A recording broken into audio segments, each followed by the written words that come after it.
This is a 2021 Camaro 1LT with the 2-liter 4-cylinder, and today I'm going to be bringing you a review of this car. This one particularly starts at just above $29,000 with the automatic transmission, and it's a little cheaper if you stick with the manual. But anyways, yeah, I'm going to be bringing you a review today and showing you everything that there is on the Camaro 1LT. Let's hop right into it. So like I said, this has a 2-liter 4-cylinder that makes 275 horsepower and 295 pound-feet of torque. Chevy didn't do an amazing job of making this engine bay look pretty. It's just some stupid cover that looks like it would be on something like a Chevy Spark. But this engine is mated to an 8-speed automatic transmission, and of course this is a rear-wheel drive vehicle, and we'll go over more of what this engine is like in this car in the driving review portion of this video. But yeah, that is that tiny 4-cylinder that they put in the Camaro. Now it's raining outside, so I'm going to get through this quickly. Starting up front, you do have these sharp-looking headlights. Now, Chevy updated the front end of the Camaro, I believe in 2018, and at first I didn't really like it. I thought the old 6th-gen Camaro body style looked a lot better. But now that I've been around this Camaro for a good amount of time, I wouldn't say it's that bad. It started to grow on me. Moving over to the side over here, you have these 18-inch rims that come standard on the Camaro 1LT. They're very dull looking. You'd have to upgrade higher in the trim levels or add on options to get different rims in this. And of course, you have your Camaro badge right here.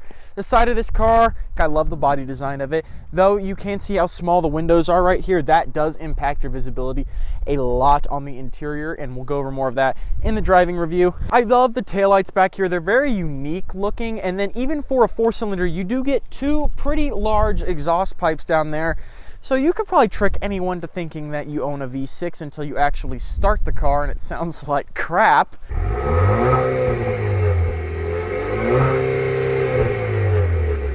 And another thing back here is when you open the trunk space, like the load lift to put things into the trunk back here, like you have to lift your heavy object off the ground, chuck it in the trunk, and shut it. It's raining pretty hard out here, so we're going to move on to the interior of the vehicle. Yeah, let's hop in there.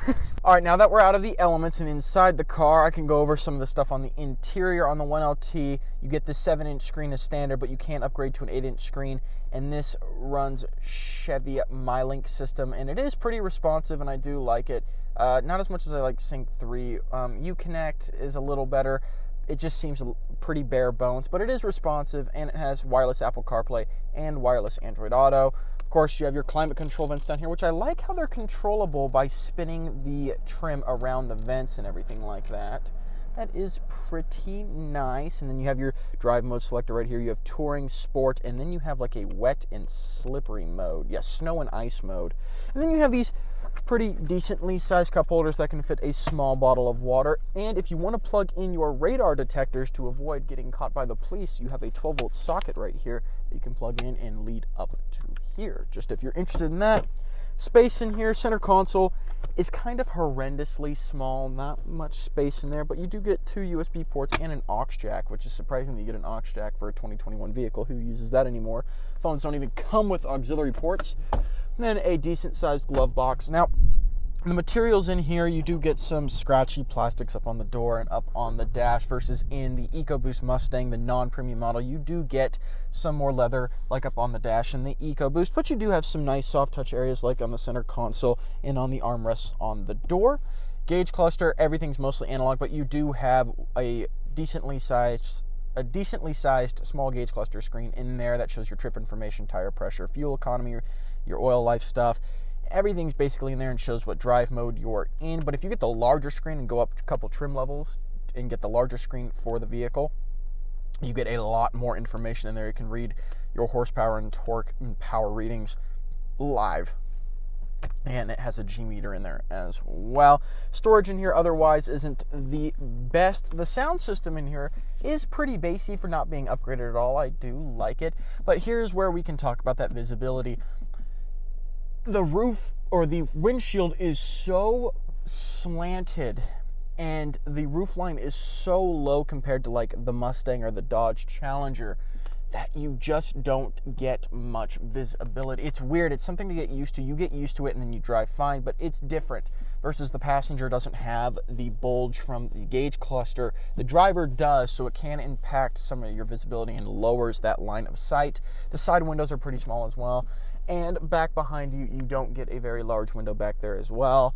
And the mirrors can be kind of small compared to its competitors. The Mustangs are a little smaller, I think, but those are pretty small. But yeah, that's the interior. And for the back seats, cameraman Ethan's back there, and show him what it looks like.